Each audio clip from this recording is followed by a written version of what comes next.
ఓం శ్రీ పరమాత్మనే నమః. శ్రీ భగవత్యై నమః. శ్రీమద్దేవి భాగవతము 8వ స్కందము 10-11 అధ్యాయాలు.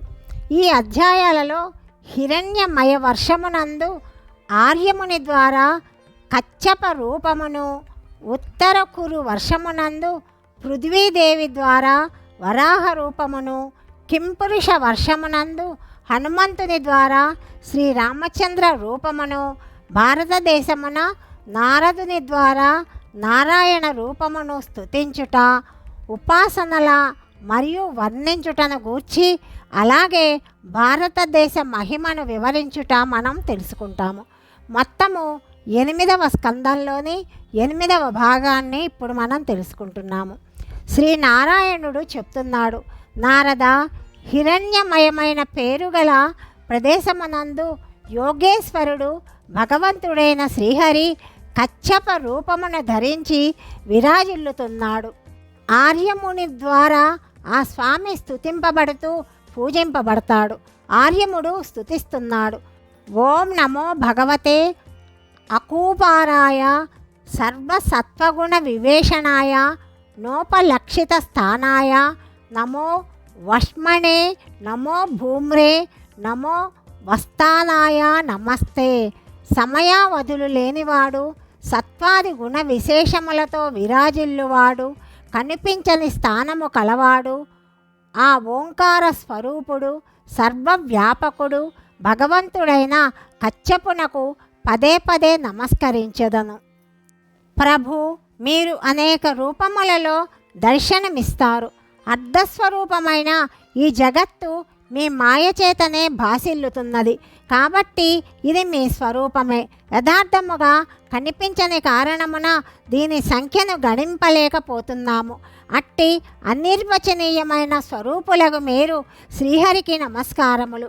భగవాన్ జరాయుజములు, స్వేదజములు, అండజములు, ఉద్భిజములు, జంగమములు, స్థావరములు, దేవతలు, ఋషులు, పితరులు, భూతములు, ఇంద్రియములు, స్వర్గము, ఆకాశము, పృథివీ, పర్వతములు, సాగరములు, ద్వీపములు, గ్రహములు, నక్షత్రములు మొదలైన నామములతో ఖ్యాతి చెందినవన్నీ కూడా మీరే. ప్రభు, మీ నామరూప ఆకృతులు అసంఖ్యాకములు. కవిగణములు మీ యందు 24 తత్వములను నిర్ణయించారు. తత్వదృష్టి ఎదుట నివృత్తమగు వాస్తవిక స్వరూపము మీరే. అట్టి సాంఖ్య స్వరూపుడవగు భగవంతుడైన మీకు శ్రీహరికి నమస్కారములు. ఈ విధముగా ఆర్యముడు హిరణ్యమయ వర్షము యొక్క ఇతర అధ్యక్షులతో కూడి దేవాది దేవుడు, సర్వభూతమయుడు, భగవంతుడు అయిన కచ్చపుని స్తుతిస్తూ ఆ స్వామి గుణములను గానము చేస్తూ ఆ ప్రభువును భజిస్తాడు. ఉత్తరకురు వర్షమునందు యజ్ఞపురుషుడు భగవంతుడైన శ్రీహరి వరాహ రూపమును ధరించి విరాజిల్లుతుంటాడు. భగవంతుడగు ఆది వరాహమూర్తిని పృథ్వీదేవి నిరంతరము ఉపాసిస్తూ ఉంటుంది. దేవి పృథివీ యొక్క హృదయ రూప కమలము కృపారసముతో నిండి ఉంటుంది. అందువలన వారు పరమభక్తితో విధి విధానముగా దైత్యులను నిర్మూలించు భగవంతుడైన యజ్ఞవరాహుని పూజించి ఆయన గుణములను కీర్తిస్తుంటారు.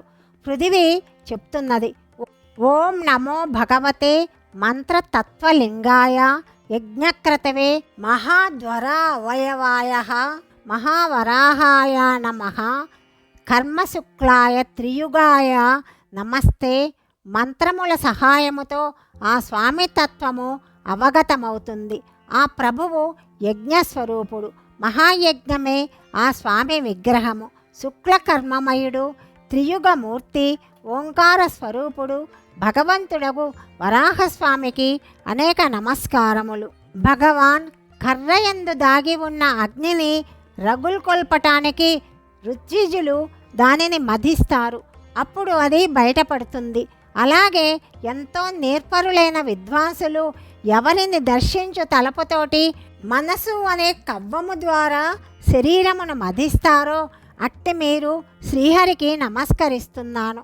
ప్రభు, ద్రవ్యములు, క్రియలు, హేతువులు, ఆయనములు, ఈశ్వరుడు, కర్త ఇవన్నీ కూడా మీ మాయాగుణములే. వీటి ద్వారా యమ నియమాదుల ప్రభావముతో నిశ్చిత బుద్ధిగల పురుషులు మీ యథార్థ స్వరూపమును తెలుసుకొనుటలో సఫలము పొందుతారు. ప్రకృతికి అతీతులైన శ్రీహరికి మీకు పదే పదే నమస్కరిస్తున్నాను.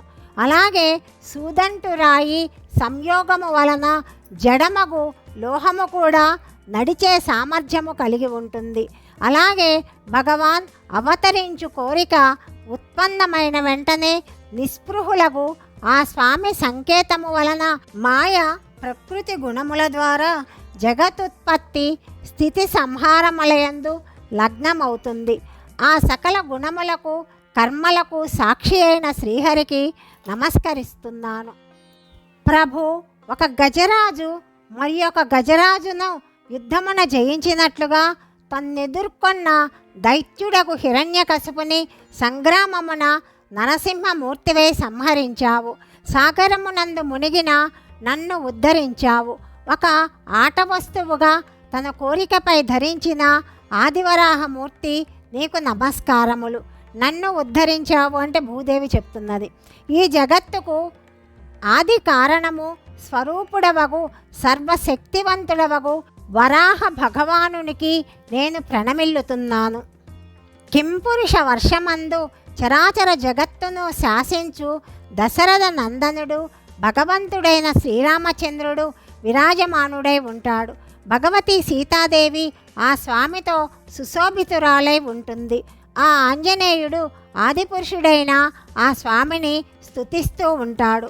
హనుమంతుడు ఇలా స్తుతిస్తున్నాడు: ఓం నమో భగవతే ఉత్తమ శ్లోకాయ నమః, ఆర్యలక్షణ శీలవ్రతాయ నమః, ఉపశిక్షితాత్మనే ఉపాసిత లోకాయ నమః, సాధువాద నికషణాయ నమో బ్రహ్మణ్య దేవాయ మహాపురుషాయ మహాభాగాయ నమః.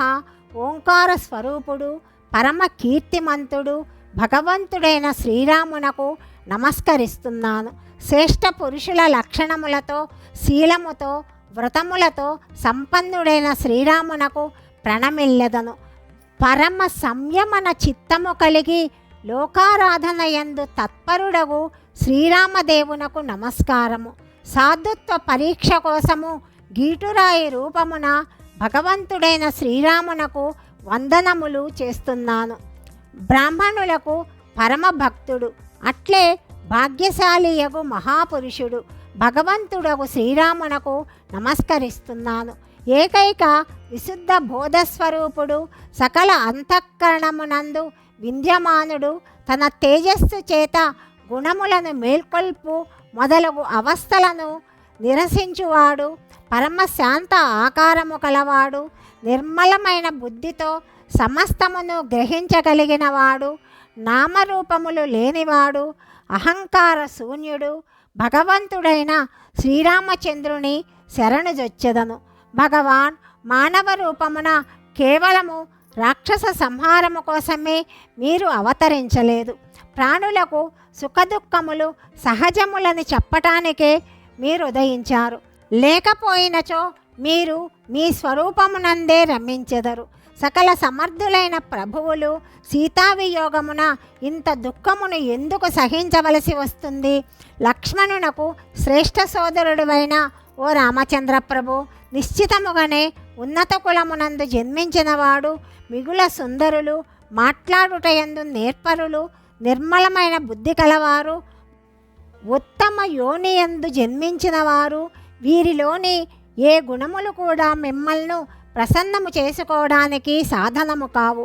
మీరు ఆత్మజ్ఞానులైన పురుషుల ఆత్మ, పరమ సుహృదులు, త్రిలోకములందు అనురక్తులై కూడా ఆ గుణములతో ఒకటి కూడా అంటి ఉండరు. సీత కోసము దుఃఖించుట, లక్ష్మణ వియోగముతో విషాదమును పొందుట అట్టివి మీకెప్పుడూ సంభవించవు. అయినప్పటికీ జగత్తుకు ప్రబోధము చెయ్యడానికి, అలాగే ప్రేమ యొక్క మహత్యమును ప్రకటించటానికే మీరిదంతా చేస్తున్నారు. భగవాన్, దేవతలు, దానవులు, మానవులు లేక వానరులు ఎవరైనా కావచ్చు, వారు మానవ రూపమును ధరించి రామరూపమున అవతరించిన మిమ్మల్ని భగవంతుడుగా శ్రీహరిగా భజించాలి. ఉపకారము చేయువాని స్వల్ప సహాయమును కూడా మీరు కొండంతగా భావిస్తారు. మీరు అపార దయాస్వరూపులు. పరమధామమునకు వెళ్ళేటప్పుడు మీరు ఉత్తర కోసల దేశవాసులందరినీ కూడా మీ వెంట తీసుకొని వెళ్ళారు. శ్రీనారాయణుడు చెప్తున్నాడు, నారద, ఈ విధంగా కింపురుష వర్షమునందు కపివరుడైన ఆంజనేయుడు సత్యప్రతిజ్ఞుడు, దృఢవ్రతుడు, కమలపత్ర విశాలనేత్రుడు భగవంతుడైన శ్రీరాముని స్తుతిస్తాడు. ఆ స్వామి గుణములను గానము చేస్తూ భక్తితో చక్కగా ఆ ప్రభువును స్తుతిస్తాడు. ఈ అద్భుత కథాప్రసంగమును వినిన పురుషుని సకల పాపములు నశిస్తాయి. అట్టివారు శ్రీరాముని పరమధామానికి అధికారులవుతారు. నారాయణుడు నారదునితో ఇంకా చెప్పటము తదుపరి భాగంలో తెలుసుకుందాం. సర్వం శ్రీకృష్ణార్పణమస్తు.